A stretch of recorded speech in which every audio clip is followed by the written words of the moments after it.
Bonjour à tous, voilà, nouvelle vidéo avec un projet de table basse, un plateau en bois assez simple, en bord live edge, avec des pieds en épingle en métal. Je vais essayer de vous montrer tout ça. Pour une fois, je vais me faire plaisir et je vais prendre le temps de sortir la toupie et de faire un assemblage en rainure à languette. Allez, c'est parti!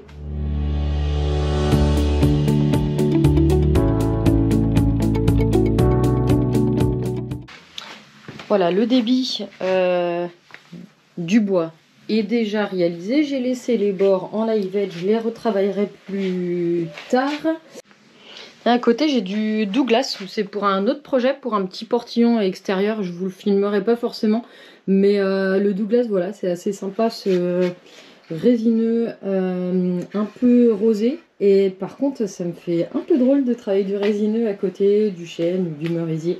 J'ai du merisier aussi qui est en cours à l'atelier ici pour un bureau sous escalier. Voilà, si vous voulez suivre tout ça, vous pouvez me suivre sur mon compte Instagram. Voilà, je vais commencer traditionnellement dégauchissage, rabotage, donc dégo. Je mets d'équerre de champ. Je vais vous passer les explications sur le sujet. Je crois que j'en ai déjà assez montré. Donc je laisse un petit peu la caméra tourner et puis on avance comme ça.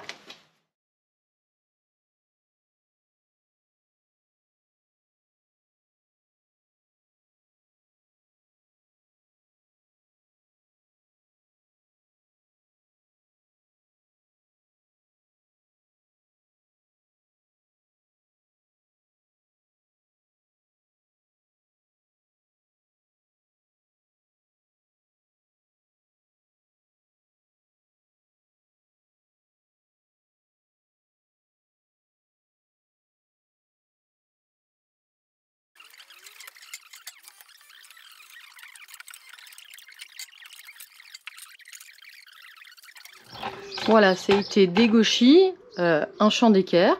Donc là, j'ai passé la dégo en rabot et c'est parti pour le rabotage.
Voilà, c'est dégauchi et raboté. Maintenant, il va falloir observer les cernes du bois, les cœurs et trouver le meilleur assemblage possible pour que ça corresponde à l'esthétique attendue et évidemment aux contraintes structurelles du bois qui va forcément bouger dans un sens ou dans l'autre. Donc, essayez d'opposer les forces pour que ça bouge le moins possible dans le temps.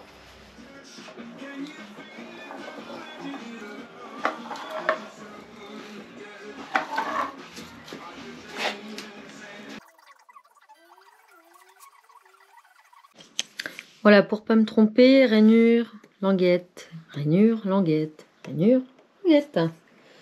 J'ai tracé donc la future découpe puisque je vais faire une rainure languette arrêtée, donc il faut que je m'arrête au bon endroit.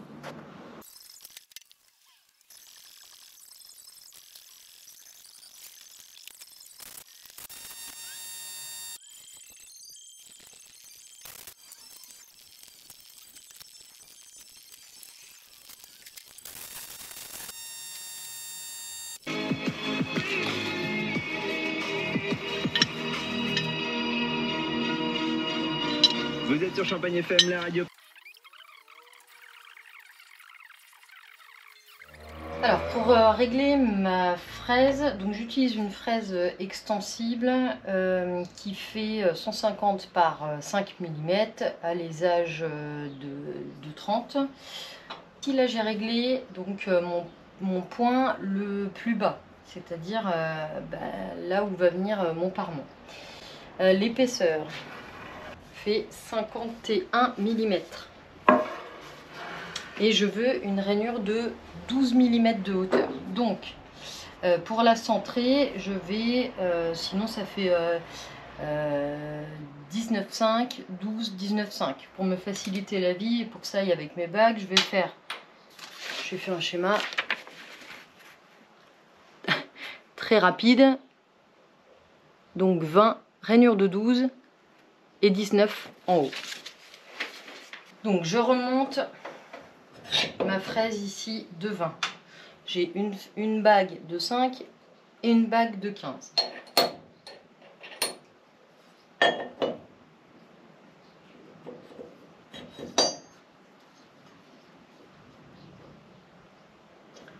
Ça.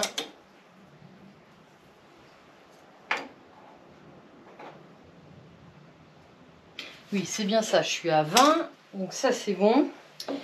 Donc l'épaisseur ici de ma fraise ici fait 5, on a dit. Je veux une rainure de 12 mm, donc je rehausse de 7 mm, une bague de 5 mm, une bague de 2, que j'intercale entre mes deux parties de la fraise extensible. Et je viens compléter avec le reste des bagues. Hop, j'en ai peut-être une de trop là.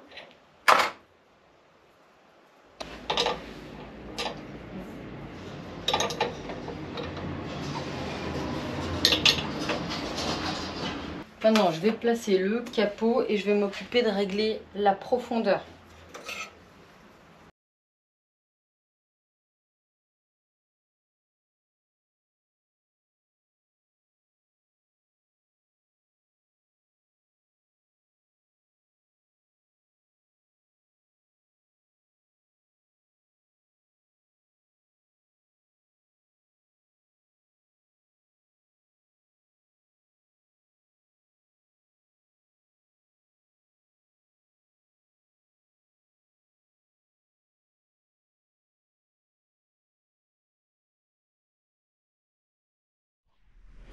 Bon voilà, on comprend pourquoi sur les combinés on a du mal à monter les toupies et qu'il y a d'autres moyens beaucoup plus faciles pour ça.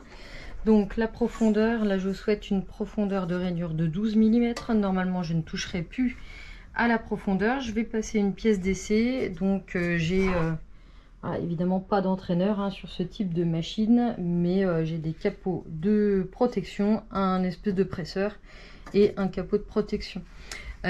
Pour la rainure languette arrêtée, c'est pas évident de l'utiliser jusqu'au bout, mais l'idée c'est quand même de mettre au maximum en sécurité. Bon voilà, j'ai fait ma pièce d'essai donc qui valide les réglages. J'ai vérifié ma vitesse de rotation donc qui est indiquée sur la fraise 10 000 tours minute, qui correspond donc au réglage de ma courroie en dessous.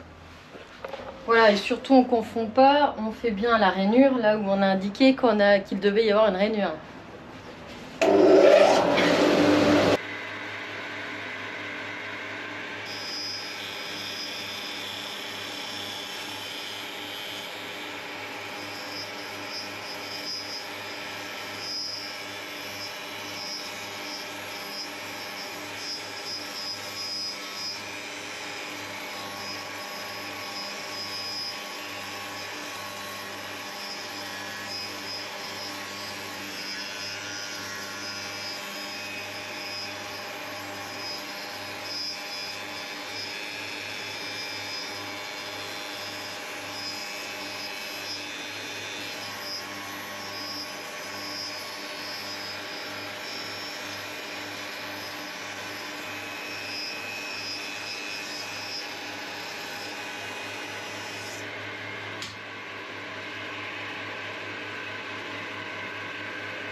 Voilà, les rainures arrêtées sont faites.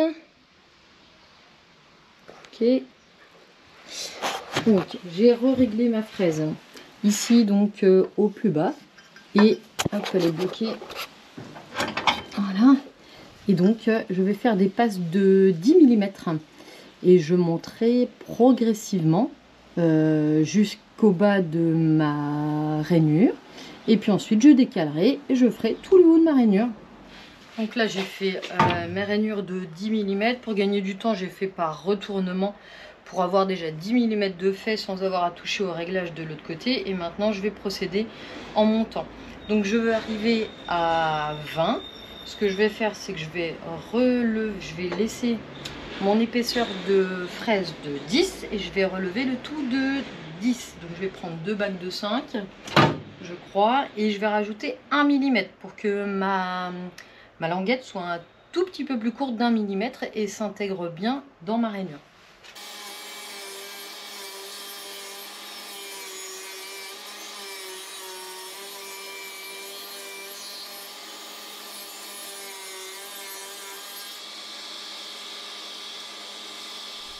Voilà, allez, j'ai fait les derniers réglages, donc 33 mm de haut, puisque... Hop, pardon. Donc ici, si je teste, le haut de ma rainure est bien le bon. Donc maintenant, il faut que je fasse le bas de ma rainure, comme je fonctionne avec le parement sur la table. Donc je suis bien à 33 mm entre mon parement et la rainure souhaitée. Enfin, c'est 32 et je m'accorde 1 mm de marge pour que ma rainure rentre bien, comme c'est le cas sur le haut de celle-ci. Allez, c'est parti, dernier passage de toupie.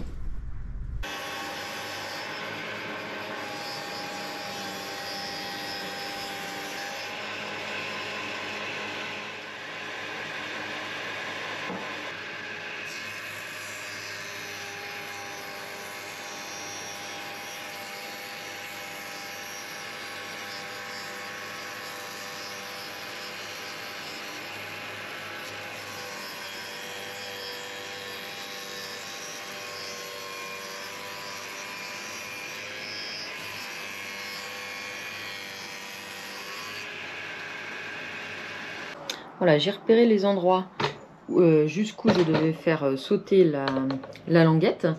Et je vais faire ça à la plongeante, à la TS55.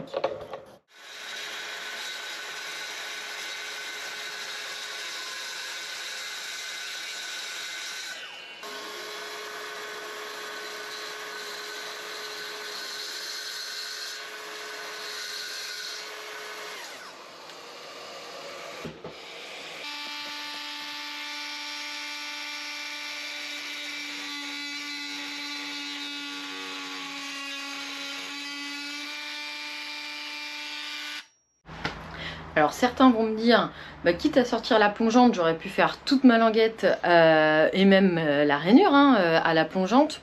Bon, soit la toupie elle est vraiment faite pour ça. Et puis j'aurais aussi pu le faire tout à l'outil multifonction taconnier, mais bon voilà. En tout cas j'ai décidé de faire comme ça, c'est ce qui me paraît le plus pratique. Je pouvais aussi régler ma toupie et retirer avec la fraise l'excédent de languette. J'ai choisi de faire comme ça va très bien pour moi, c'est tout aussi pratique. Donc allez, je continue.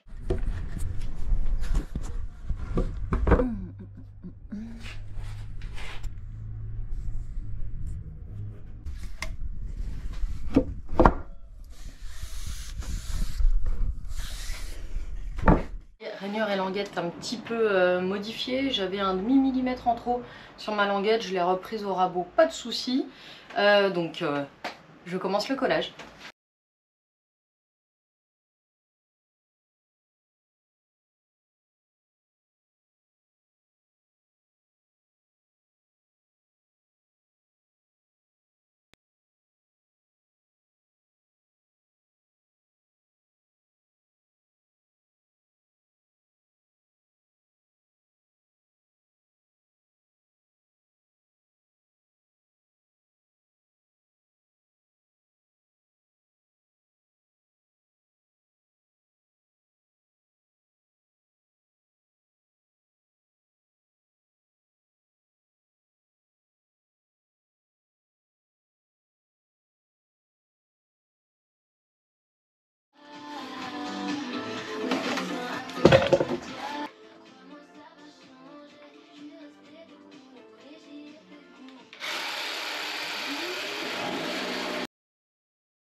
Bon alors, petite mise à jour, quelque chose qui me plaît pas là dans mon plateau, je vous explique. Donc en fait, si je veux avoir la bonne taille qui est demandée, je vais être obligée de laisser donc les trous de bête. Mais ça ne me plaît pas. De toute façon, ici j'ai un assemblage qui est pas tellement réussi. Donc, ce que je vais faire, c'est réouvrir là, au niveau de mon assemblage. Je vais recouper. Et puis, je vais rajouter un morceau pour pouvoir être à l'aise et pouvoir redessiner mon live edge ici et pouvoir virer en fait tous les trous de bête. Je pense, moi j'aime pas les laisser, sauf exceptionnellement dans les projets résine. Mais donc du coup je vais faire ça. La seule contrainte c'est de trouver un morceau qui aille bien dans mes chutes. Et ça c'est pas gagné parce qu'il me faut du 90 et en fait j'ai rarement des chutes de... Enfin il me faut 90 cm de long et j'ai rarement des chutes de 95 1 mètre. Donc je vais essayer de résoudre ça mais je vais pas laisser comme ça.